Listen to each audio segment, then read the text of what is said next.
Donald Trump has escalated his confrontation with Europe and NATO, brushing aside growing resistance to his Greenland push.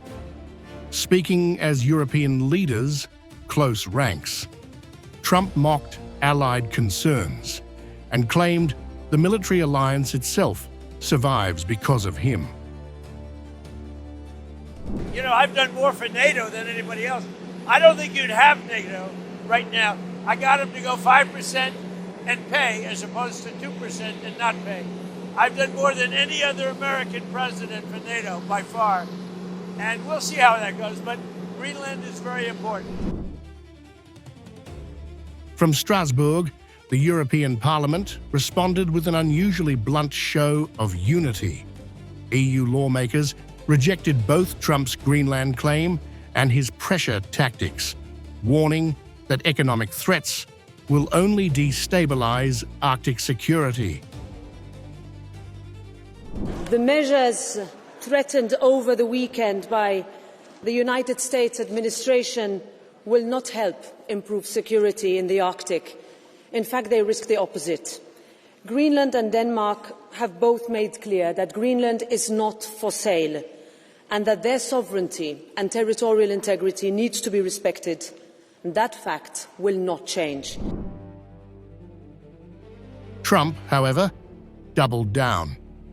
He dismissed Denmark's sovereignty argument outright, questioned its ability to defend the territory, and insisted US control of Greenland is unavoidable, framing the issue as one of power, not partnership.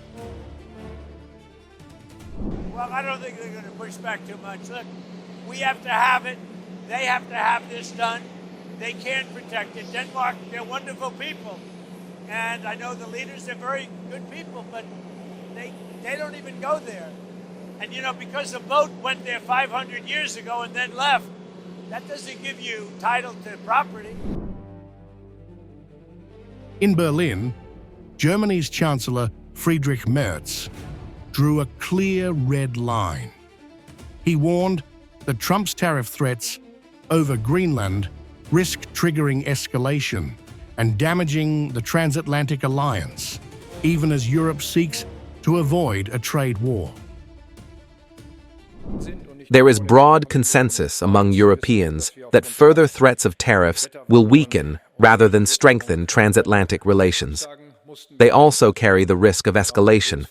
Tariffs are usually paid by those in whose country the imports go. In this case, American consumers would pay the tariffs, but they would of course also damage our economy, the European economy, and the German economy in particular, which is why we want to find a solution here. Denmark, at the center of the storm, accused Trump of trying to force outcomes through intimidation.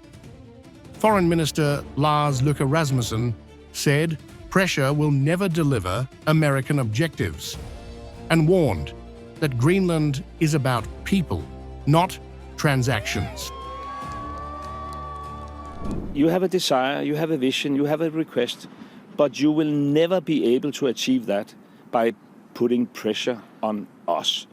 That signal is of crucial importance in order to, I would say, to push the Americans back into the meeting room as we agreed last week.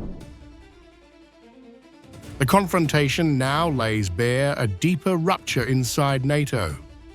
Europe is defending sovereignty, rules and alliance principles.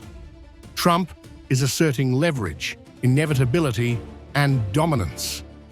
With tariffs looming and Greenland at the heart of the dispute, this is no longer just a territorial fight.